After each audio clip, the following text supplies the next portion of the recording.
Good morning, good afternoon, and good evening, wherever you are in this fine world. We're here for another wonderful edition of Diary of a Double. It's a year-long training that'll lead up to Antonio Argüelles' double crossing 67 kilometers between England and France and England. Welcome, Antonio. Muy buenos días, buenas tardes, buenas noches, wherever you are listening or seeing us in this beautiful Saturday morning here in Mexico City. How's your morning up there in Utah, Steven? It's different. It's beautiful. It's a little bit cooler than Southern California, but you're going to be entering next week a cooler area too, correct? Yes. Not as cool as Queen's, ice pool. True. He has to show it to us later. Yes, I'm traveling next week. Hopefully, I had my COVID PCR test today, because now traveling to the United States requires you to show a PCR that you're negative, COVID negative. So I'm doing that today, later on today, and hopefully I'll be arriving on Tuesday in Los Angeles Airport at LAX, and driving all the way down to La Jolla. Okay. The borders between Mexico and Canada to the United States, you can't cross either walking or by car unless you are a U.S. resident or somebody who's studying. But just people going to swimming doesn't qualify it. I tried it a couple of months ago, and it didn't qualify as something important to do, and being able to go through that border. Yeah. So I want to sum this up for everybody. So you're a marathon swimmer living in Mexico City. You're going to fly from Mexico City to Los Angeles, then drive probably 2 hours from LAX to La Jolla, which is just north of San Diego.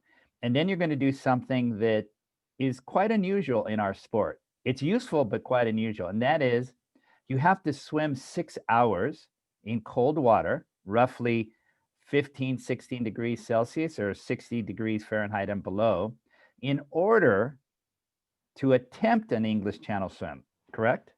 Yes. That's part of the requirements for some of these swims. It's like if you're remember when we were doing our SATs and our our applications, for university.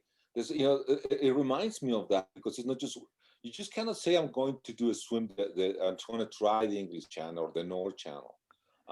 First of all, you have to pilot. You have to get a spot. After you get the spot, you have to notify the federation, and you have to fulfill several requirements. And one of them for the North Channel and for the English Channel is that you have to swim 6 hours below 16 degrees Celsius. So I have a question for you, Antonio, and people like Dan Simonelli. We have a 6-hour minimum swim to do a single crossing of the English Channel. But there's the same requirement for a 2-way crossing, a 3-way crossing, in the case of Sarah Thomas, a 4-way crossing. Is that correct? So you don't have to do, Antonio, a 12-hour qualification swim. No. And don't put that on the table, Steven. No, we will not change that rule. That rule stays. That rule stays. But we have a lot of fun. Dan and I, as I always said, Dan Simonelli is probably one of the greatest kayakers in the sport. He's also a very good friend of mine, and many of us. And we have a lot of fun because, Rafa goes with him, and you would expect your friends to get you an easy way, okay? So, to find you where there's no waves and they see things, and, don't take you against the current, don't take you out of the cove. And Dan and Rafa don't do that. They punish me, and they're always trying to confuse me and take me to the water where there's a lot of waves. And afterwards I thank them, but in the moment sometimes I get a little bit upset. But that's part of the rule. Yeah, and when you do your 6-hour training swim, do you break it up as you would in your actual channel crossing? Do you stop every half an hour, 45 Yeah, minutes, or do you have a pre-plan? yeah, we have a pre-plan, and usually, and this dam has become very, very efficient. And usually when we do 6 hours, it's not just 6 hours at the same pace. It's 6 hours with different paces. Okay. And we've gotten so sophisticated between Rafa, Dan, and myself that when Rafa is not able to be there, he's communicating with Dan, and he's reporting and sending video how I'm doing, and if I'm doing all the changes in space, in pace, and doing all of those things. And we do the same thing, the same Oh, wow. routine, 1 hour without anything, and then every half an hour. And one thing that we've done also is we bring hot water. That's something that Dan is very, very helpful, and he brings this thermos with hot water, and he gives me my axle gels and my hot water, and that keeps me going. Got it. Got it. Well, this is another great topic. How technology has actually changed our sport. I mean, Dan, back in the 20th century, when people didn't have their iPhone and all, uh, you were just out there kayaking. I mean, GPS, for all intents and purposes, didn't exist. So just swim to the pier and back. Now that you have GPS and iPhone, communications, how does that change how you train? This is a question to Dan.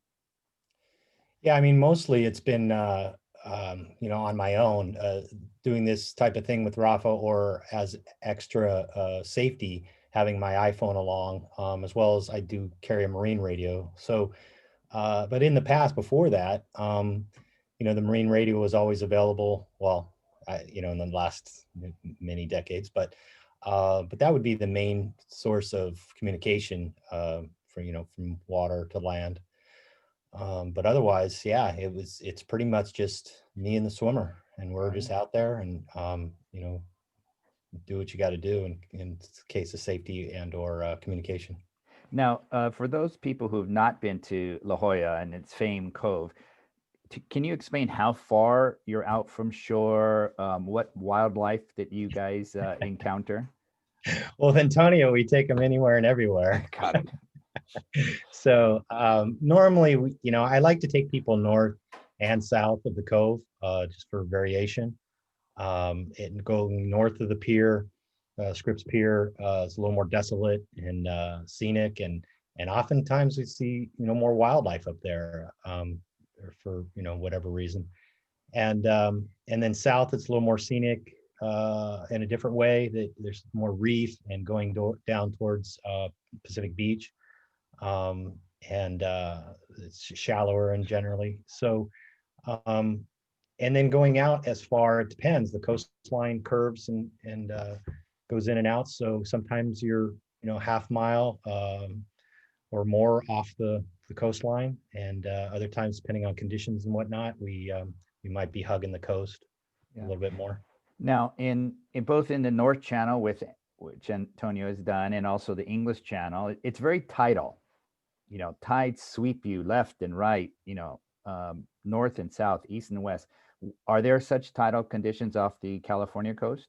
No, not that drastic at all. What I have experienced with the round Coronado swim that I've been doing with people is that's much more the case with the tidal flow. But along the coast, we often have a coastal current. It's never really more than a half a knot, occasionally a little bit more, but yeah, it's not really significant. It can be, of course, and I have to manage that and account for that in terms of if we're going up with or against the current, and then managing coming against it. Because even for my own swims, you go up, you don't really know what the current's doing, you just go out for a longer swim, and you realize, oh well, I got to 2 or 3 miles in such amount of time, and then it takes you 15 or 20 or 30 minutes longer to get back when you're going against the currents. So Yeah. That is a consideration to some degree. Yeah, but then you have to say that when we get wind, it's pretty nasty. Yes, that's a good point. Yeah, So, don't think it's a pool. I mean, we don't want to give our audience the impression that we just jump into a pool and it's very nice. No, the wind can be a problem. Especially It can be windy. I mean, we've had some early morning swims where it's been pretty windy and choppy for Antonio. But commonly the winds pick up later morning in the into the afternoons. And it's a good time to train. I mean, it's a good place to be. I often tell people, you know, if they're training for a big swim, is to purposely go out in windy conditions and learn to manage that and relax in that. So that's one of the things that we like to torture Antonio with is finding the sloppy, choppy conditions. Sloppy, choppy. I like that. Sloppy and choppy. Antonio, quite often when we think about the ocean, we think of big, huge waves being problematic. You know, you go up the wave and down the wave, but I've always felt it's the little choppy. It's that surface chop that's about, you know, a third of meter, you know, a half a foot. It just keeps on hitting your arms. What do you see? What happens is when it's not only hitting your arms, you know, the other thing is it gets into your face. It's coming on the side that you breathe, and that's the worst thing because you drink a lot of salty water. But the big waves are, you know, sometimes are even fun. Not the choppy ones are the ones who are unbearable, and those are very, you know, it's not nice when you swim in those little things. You know, I was in Acapulco for the week, and we were staying up on top of a cliff, and Jimena, David, Ichi, Lucia, they were asking me, you know, the different times of the day, how the waves look. And they were asking me, and one of the persons that was there said, well, those are little waves. I said, no, those are the worst. So the next day he came and kayaked for me. And when he saw how the waves were doing, he understood that those are the most complicated ones. Yeah. And then Dan was mentioning wildlife. What do you see under the water? Oh, at the cove, there's many things. When you reach the cove and you're going out, they have these jellyfishes. They're really beautiful. Dan has to tell us what they call them. There's a lot of sea lions. We've seen dolphins, turtles, big fishes. But my closest encounter was, I guess, the last time I was swimming there. There was a seal about this big that wanted to play with me. And for about half an hour, she was just going back and forth, and you know, going between me and trying for me to play with I don't know if it was a he or her to play, and I just kept on swimming. You know, you can't stop playing with the seal. But that was really funny, and that was really comfortable. When I know, Antonio, you've done many triathlons and many marathon runs, and if you see a dog and it's a friendly dog, you might say, "Hey, you know," and pet it or something. What do you do with the sea lion? And you're swimming. I just ignore them because you can't even the big ones. They, you know, my father, my grandfather, my father, and my mother, the three of them were veterinarians. And one thing I learned going with them to see many kinds of animals is that animals smell fear. So if you have fear, they're going to smell you, and they don't know why you have fear. I don't know. I guess, you know, it's something that it just gets in your body. So I try to be very relaxed around them, so they don't believe that I'm there to fight with them, or that I'm in a fighting mood, or have fear. And I've never, you know, with except of the jellyfishes that always bother me. In Acapulco, I got bitten again by jellyfishes. It's that's the only thing that I feel. No, I don't fear. I mean, it's just a problem. But I enjoy looking at the. One thing that happens to me is that I'm not going in the water looking for wildlife. I mean, I have to be so concentrated, following the kayak and keeping my pace and thinking about what I'm doing, that if you start, you know, just going around, you're gonna miss your workout. So unless they come very close, that's the way I see them. Yeah. And how do you keep calm when you see a big sea lion? For example, do you breathe deeply? How do you show not fear? Just keep the same pace, and don't do anything different that you were doing before you saw them. And that always has The other thing is, I'm not very tall, but I'm not very small in terms of size. I mean, Yeah. so a sea lion is about my size, Got it. unless the big one. But, they think. I mean, I don't want to get also in trouble with this guy. I mean, it's not like they're gonna come and eat you or bite you. Yeah. So that's how I approach it. Yeah. And have you ever seen sharks out there? No. No. Well, the small ones they have ones in the cove, but they're baby sharks that they don't do anything. Got it. And so your 6-hour swim, you're going to arrive on Tuesday. You're going to get in on Wednesday, just a little warm-up swim. I'm getting in on Tuesday for an hour. Okay. And then Wednesday, 1 hour in the afternoon and 1 hour in the afternoon. Then I'll do the 6 hours Straight. Get in, get out. Okay. Yeah. I'm bringing myself a bottle of Herradura Blanco, so that's the first thing I'm gonna drink after the 6 hours. And I probably will have some wine, because that's California. In California, you drink California wine. Then on Friday, we're gonna swim early in the morning, around 6 o'clock, for another 50 minutes, 1 hour, and then we're driving to Tijuana and flying off Tijuana on Friday. Got it. So you're prevented from driving into the U.S., but you're okay to depart the U.S.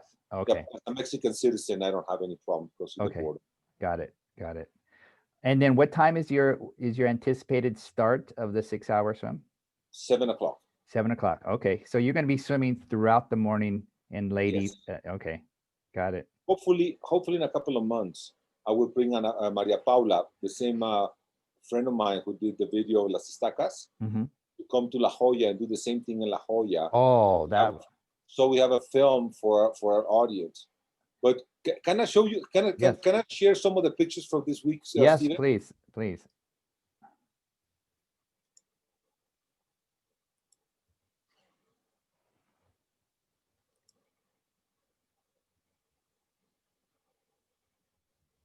So this is Acapulco. Okay. That's Puerto Marquez, the bay. Okay. Is this the sun rising or the sun setting? Okay. Sun rising. And here we are. See, I'm getting out of this is the day I did the 4 hours. Okay. And I'm going out of the bay towards the open water. As you see, I'm having my buoy back there. Always safety.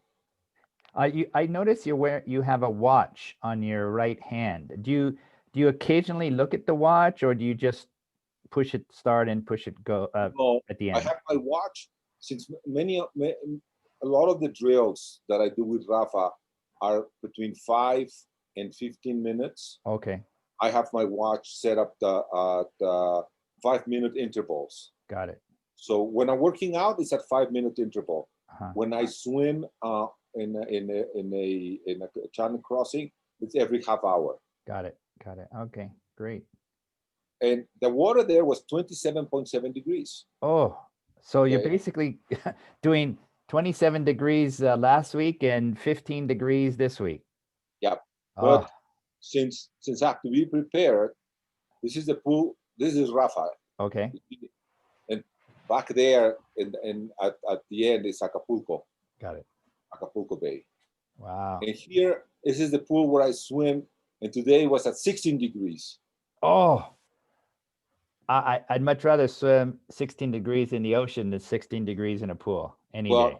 That was yesterday and today. And you can see the sunrise, and the big mountain over there is the Popocatépetl. Oh, okay. So it's this is this morning. What is the altitude of that mountain? 4,500 meters. Okay. Sorry, 5,450 meters. Wow. Yeah, it's like base camp, the same altitude as base camp, Everest. And here I am. By yourself? Yes, I train by myself. Not that many people that want to get into a 15-degree pool. Before the sun rises, yes, not many people. Not many people, but I enjoy the sunrises. It's a beautiful time to be. It's one of the nice things about about being in the ocean is that you can go and enjoy the beauty of the sunrise and the sundown. What is the air temperature? Today was 12 degrees. Okay. Okay. So it's cool. Yeah, it's cool. Yeah. Okay.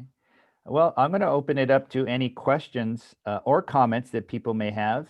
Antonio is a man of many talents in the open water, and certainly, I would say, Antonio, of all the people who are training for the English Channel, you probably train in the widest range of water temperatures of anybody. Yeah, that's for sure. But you know what? Yesterday I found something new, Steven. I forgot my swimming cap. Oh, in the 16-degree water, pool Yeah. water? Oh. So I arrive at the pool and there's no swimming cap. So Rafa tells me I have a swimming cap in my car, but he has to go, and it's about 10 minutes back and forth. So I don't want to be 10 minutes just waiting for a swimming cap. So I jump into the water and I can feel it. And after a while, it hurt a little bit. And after a while, it was fine. So this morning, I declared that from now on until I go to trying to my English channel, every time I swim in cold water, I would not use a swimming cap. No way. Yes. Oh, that is the ultimate in preparation. But you have to be. I want to be sure that when I arrive in England and try to do the crossing, have prepared the best of my abilities. Wow, we're gonna call you No Cap from now. Yeah, No Cap. I'm gonna be a No Cap. And then I thought I would take my swimsuit too, but that wouldn't go very well at the pool. So I decided against that. I don't want them to throw me out of the pool. A pirate with no hat in the ass. A pirate with no hat, exactly. Oh wow. Well, that's good. I mean, if anybody's out there who has done all their training, cold water training, without a swim cap, that's gutsy. That's good. I like that a lot. What about earplugs? Will we be using earplugs? No. No. Wow. No. Yeah, Gear said that last weekend, and Rafa asked me, "Do you want to try it?" I said no, because when you have earplugs, I guess for me, I lose the sounds. Yeah. And it's not as easy for me for orientation. I like to be able to hear, and I just get the water in my ears. But it hurts. Sometimes it hurts, but it goes away. Wow. No cap, old school Antonio. Exactly. Wow. Just my Speedos, Speedo and my goggles. That's a cheap sport, except for travel and escort pilots and. Oh, that's good. Now, do you have a lucky pair of Speedos? Do you have a pair of Speedos that you always wear for training, and then another pair that you always wear for the attempt? When I was younger, when I was in my teens, and I was wanting to go to the Olympics, I had that. I had my special suit, and I always thought that would help me. They never helped. It's like for me, religion. When I was little, my grandmother told me I should believe in God. And when I asked God for something, He didn't come, and He never delivered. So I decided that my lucky swimsuit didn't exist. No, you know what? I like to wear one when I do filming or when I do swimming. That's a pink one. I like bright colors, so that's my pink swimsuit. Oh, I have another question. So when you train outside of Mexico City and Acapulco, you often go to La Jolla, but you also go to Aquatic Park in San Francisco. Now, those are two completely different places to train. What are the advantages or disadvantages of both? Yeah, the problem is when you go to Aquatic Park, unless you are there for the whole year, going there January, February, March, the water is too cold. Yeah. And I wouldn't be able to last as long as I do in La Jolla. Yeah. Later on, starting April, I will start going to Aquatic Park. Got it. Okay. April, May, I will do my 24 hours in La Jolla. In June, I would April and June, I'm gonna go and train at Aquatic Park. Okay. Got it. Got it. And when you do your 6 hours in San Francisco Bay, do you stay within Aquatic Park or do you go outside with a kayaker? Got it. I have a friend, is a friend of Quinn and myself, and many of the people at Aquatic Park, Miguel Melendez. Okay. And he's the kayaker. He was always willing to kayak for us. So he takes me out. We've gone all the way to the Bay Bridge. Okay. Back and forth, but you have to time that perfectly. Yeah. No. Yeah. Otherwise, you have to know the currents. Otherwise, either you end up in Santa Clara, all the way over there, or you end up in Mexico, in Los Angeles, because of the currents. Now you have to be very careful. Yeah. For sure. Okay. Does anybody have any questions or comments for Antonio? I got to take off my hat to him. I mean, he's what he's doing is incredible for anybody, and he's a grandfather. Yes, I'm a grandfather. Yeah. Bryan, you want to say something? Yeah, interested in your swims without the swim cap, and it reminds me of one of my greatest mentors. And if you ever see any of the photographs of him in different books and places, Jerry Forsberg. Oh yeah. Always swam without a hat. Yeah. Now, there's pictures of him in Loch Lomond. Did he train without a cap, or he actually did the swims without a cap? He did the swims without a cap. No way. That's right. Wow, I had no idea. Yeah, well, you can see the photographs from his book and other places. Pictures of him with George Owen on Loch Lomond, and then another one on Loch Ness. And of course, there are pictures of him at the channel, but they're just poses on the beach. The real swims there, and I saw him at Windermere and Torbay, and Torbay could readily be down at 15 degrees C or lower. That was only an 8-mile one, but it was a good one for us slower swimmers to qualify for the channel swim. Yeah. Oh, wow. Well, Antonio, for those people who don't know, Commander Forsberg is one of the greatest open water swimming swimmers, administrators, and icons of the sport. Bryan, how many kilometers do you think, or miles do you think he swam in his lengthening career? I mean, this is over multiple decades. I wouldn't even like to guess at that. But one of the features of Jerry, before guys like you and Ned Dennison promoting our sport. So back in the late 50s, early 60s, there was a magazine called The Swimming Times, put out by the British ASA. And there was one page in there, came out once a month, and it was devoted to long distance swimming by Jerry Forsberg. And Jerry was the one that kept us all informed about everything that was happening. Everything was done by snail mail in those days. And so typewriter. Those communications. Yeah. I asked John Slater about that. I've got plenty of copies of his annual reports for the British Long Distance Swimming Association. And his wife, I think, still had his old typewriter, and many years after he'd passed away. Wow. Okay, Antonio, you're in a team of two, General Forsberg and yourself. That's good company to keep. I'm very humbled to be, very, very happy to be in his company. I don't know his whole story, but just by the things that Bryan has mentioned and you have mentioned, he must be or must have been a great person. I will look him up. I'll be interested in following him.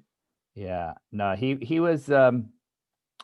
He not only did he administer the sport, so he did a lot of work with the different organizations, but he also mentored a lot of people, and he wrote at least 2 books, right, Bryan? Yes, yeah. I think it was called Modern Long Distance Swimming. Yes. Yeah. The blue cover, I believe. It's on my shelf in my living room. Yes, and if any the listeners have an opportunity, try to get his book, because his books are very, very informative of the era that he swam and rode in. I mean, what he was talking about and the things that people had to do back in the 50s and 60s in order to achieve their swims was really quite remarkable, and certainly looking at it from the year 2021, it's very interesting. How do you spell his last name? It's I'll write it in the chat room. ForsbUberg. Gerald was his first name, and he also has a bit in the Open Waterpedia, but it does not give him justice. And I'll put that in modern the long chat. distance swimming. Yes. Wow. Yeah.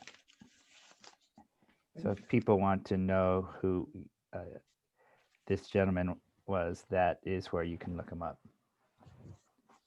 Okay. Well, thank you, Bryan, for reminding us of another no cap icon of the sport. That one Okay. picture, Yeah. I don't know whether you can see that picture. Put it in front of your face, and that will actually. Yep. Yeah. Oh no, I guess that blocked you. But,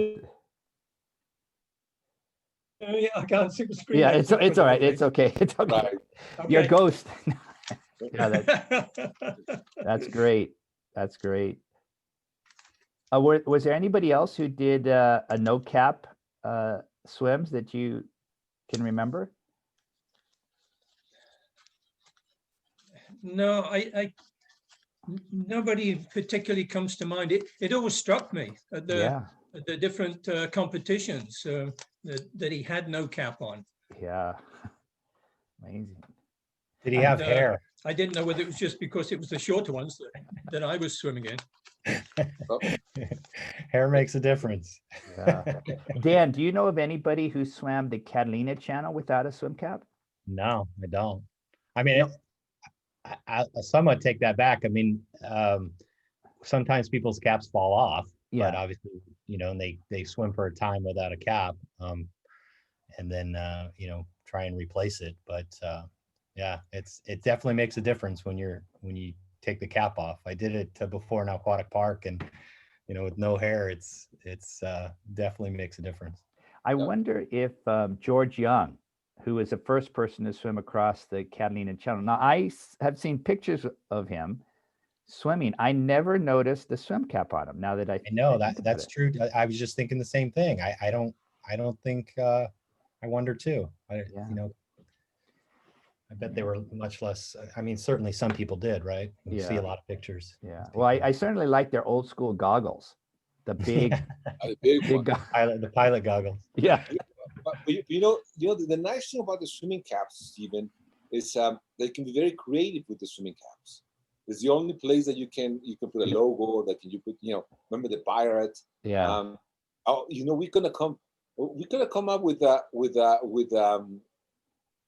swimming caps with all my friends, the friends of the pirate. Yeah. So for in a couple of weeks, I will have some caps for the audience, and we'll give them away. Okay. Yeah, I will bring them to the States, and we'll ship it from the States. I think that'll be easier and cheaper to do that. But we'll have with a dragon, with Marina, the seal, and with a parrot, El Pirata, the parrot. So that's why I like the caps. But now that you mentioned such a legend swimming without a swimming cap, I'm gonna continue without the swimming cap. Yeah. Or maybe I just put my cap for the pictures. Yeah, great. Stephen. Yeah. Yes. I just scanned my photographs, and I found one of George Young. And the caption is actually a caption from him in the Catalina Channel, shows him being fed with a long pole. So it's probably a real one during the swim, and it shows him without a cap. Oh, great.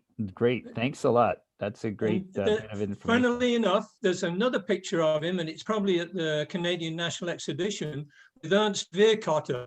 Oh, okay. But they're both on land, so it's hard to tell whether Veerkotter wore a cap or not. He was the black shark. Yes, yes. He was able to swim in really cold water. Yeah. He outswam the other people at the CNE. Yeah. Wonderful guy. He was German at the time. He'd held the channel record. He came over for that big CNE race, which was put on by Wrigley's after the successful Catalina race. And subsequently, he moved to Canada. And his family all grew up there. He's a proud Canadian, buried here now in Canada. Yeah. That was Ernst Virkotter. Oh, great. We have a question from Jeff Rake. I hope I'm pronouncing that Rake or Reiki. Jeff, do you want to ask your question? Yeah, it's just Rake. Yeah, just nobody was. I've spent a considerable amount of time kind of living, working a little bit, not that considerable, several months in Panama. And I used to swim on the Pacific side in the Cherokee Gulf. I kind of had it in my head that, everybody does various pioneer swims, where they're the first to do certain swims. And I wondered if you'd ever heard of any swim that required transiting or portage. My idea was to do some in the Pacific and then transit over to the Caribbean side and do a swim in the Caribbean on the same day. Obviously, which would be, tricky with tides, transport, etc. But I was just curious as to if that had been attempted, recorded, etc. We have, I believe there have been 6 swims across the Panama Canal. I could be wrong. I've heard of that. But they've also, especially in the Lake District in northern England, people tend to want to swim across the lake, either jump in a car, bicycle, whatever, to the next lake. And there have been a few swimmers who have done any number of lakes or locks in that area. And I know myself, along with Lynn Cox, she swam it's very famous in Japan, called the 5 Lakes of Mount Fuji, where she got in one, swam across, and then continued on. In my case, I did the same thing, except I rode a bike or ran between the 5 lakes. And it's, it's fun. It requires a little bit more of a organization, a little more logistics, but it's anything that you want to do. WOWSA will, ratify it for you.